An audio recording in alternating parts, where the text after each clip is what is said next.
टॉर्के, जिसे हिंदी में घूर्णन बल कहा जाता है, एक ऐसा सिद्धांत है जो हमें यह समझने में मदद करता है कि कैसे बल किसी वस्तु को घुमाने या घूर्णन करने में सक्षम होता है।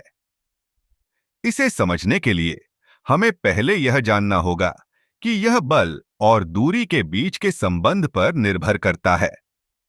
जब हम किसी वस्तु को घुमाते हैं, तो हम उसे एक निश्चित बिंदु के चारों ओर घुमाते हैं, जिसे हम घूर्णन बिंदु कहते हैं। टॉर्क का सूत्र है टॉर्क ए बल x दूरी x sin कोण। यहाँ बल वह शक्ति है जो हम वस्तु पर लगाते हैं, दूरी वह लंबाई है जो घूर्णन बिंदु से बल के लगने के बिंदु तक होती है, और कोण वह कोण है जो बल और दूरी के बीच बनता है। उदाहरण के लिए, जब हम एक दरवाजे को खोलते हैं, तो हम दरवाजे के किनारे पर बल लगाते हैं। अगर हम दरवाजे के हैंडल पर बल लगाते हैं, तो हमें दरवाजे को खोलने के लिए अधिक प्रयास करना पड़ता है। इसका कारण यह है कि हैंडल और घूर्णन बिंदु के बीच की दूरी कम होती है, इसलिए दरवाजे के किनारे पर बल लगाना अधिक प्रभावी होता है। टॉर्क का एक और महत्वपूर्ण पहलू है कि यह दिशा में भी होता है।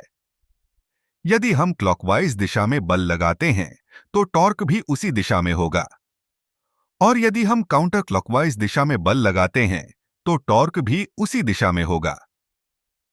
यह दिशा का ज्ञान हमें यह समझने में मदद करता है कि किसी वस्तु को घुमाने के लिए हमें किस दिशा में बल लगाना चाहिए। अब चलिए एक और उदाहरण पर विचार करते हैं। जब हम एक स्केटबोर्ड पर खड़े होते हैं और अपने शरीर को एक तरफ झुकाते हैं, तो हम अपने शरीर के वजन को एक निश्चित बिंदु के चारों ओर घुमाते हैं। इस स्थिति में हमारा वजन टॉर्क उत्पन्न करता है, जो स्केटबोर्ड को घुमाने में मदद करता है। टॉर्क का उपयोग न केवल भौतिकी में, बल्कि इंजीनियरिंग, खेल और यहां तक कि रोजमर्रा की जिंदगी में भी किया जाता है।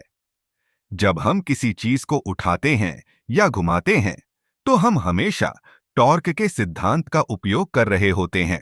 इसलिए अगली बार जब आप किसी वस्तु को घुमाएं या उठाएं, तो याद रखें कि आप टॉर्क का उपयोग कर रहे हैं।